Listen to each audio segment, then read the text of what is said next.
Okay, ಎಲ್ಲರಿಗೂ ನಮಸ್ತೆ. ನನ್ನ ಹೆಸರು ರಾಕೇಶ್ ಎಚ್. ನಾನು ಮಲ್ನಾಡ್ ಕಾಲೇಜ್ ಆಫ್ ಇಂಜಿನಿಯರಿಂಗ್ ಅಲ್ಲಿ ಓದ್ತಾ ಇದ್ದೀನಿ.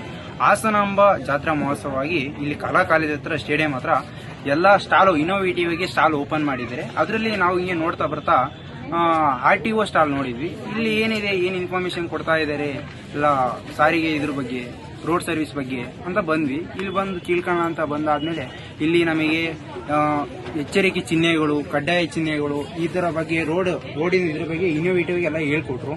ಅದರಲ್ಲಿ ಎಸ್ಪೆಷಲಿ ನಾವು LLR ಬಗ್ಗೆ ತಿಳ್ಕೊಂಡ್ವಿ. ಯಾವ್ಯಾವ ತರ ನಾವೇ ಕಲ್ತು LLR ಮಾಡ್ಕೊಳೋದು ಹೆಂಗೆ, DL ಗೆ ಅಪ್ಲೈ ಮಾಡೋದು ಹೆಂಗೆ, ಯಾವುದೇ ಮಧ್ಯ ನಾವೇ ಕಲ್ತು LLR ಮತ್ತೆ DL ಮಾಡ್ಕೊಳೋದು ಹೆಂಗೆ ಅಂತ ಇನ್ನೋವೇಟಿವ್ ಆಗಿ, ಇನ್ಫಾರ್ಮೇಟಿವ್ ಆಗಿ ಹೇಳ್ಕೊಟ್ರು. ಅದರಲ್ಲಿ ಎಸ್ಪೆಷಲಿ ನಮಗೆ ರಹಾಬಿ ಸ್ಕೀಮ್ ಬಗ್ಗೆ ತುಂಬಾ ಹೇಳ್ಕೊಟ್ರು. ಅವಘಡ ಸಮಯದಲ್ಲಿ ಜೀವ ರಕ್ಷಕನಿಗಾಗಿ ಪ್ರಶಸ್ತಿ.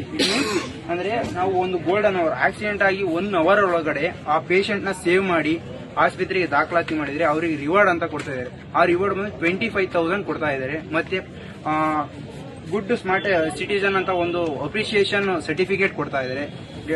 ಇದ್ರ ಬಗ್ಗೆ ಎಲ್ಲಾ ಯುವಕರು ಇದ್ರ ಬಗ್ಗೆ ಎಲ್ಲ ಎಚ್ಚರಿಕೆ ಯಾವುದೇ ಅದನ್ನ ಉಳಿಸೋಕೋಸ್ಕರ ನಾವೇ ತಿಳಿದು ನಾವೇ LLR ಮಾಡ್ಕೊಂಡು ಈ ತರ ಸ್ಕೀಮ್ ಒಬ್ಬ ಜೀವ ರಕ್ಷಿಸೋದು ಇದ್ರ ಬಗ್ಗೆ ತಿಳ್ಕೊಂಡ್ರೆ ತುಂಬಾ ಚೆನ್ನಾಗಿರುತ್ತೆ. ಎಲ್ಲರೂ ಈ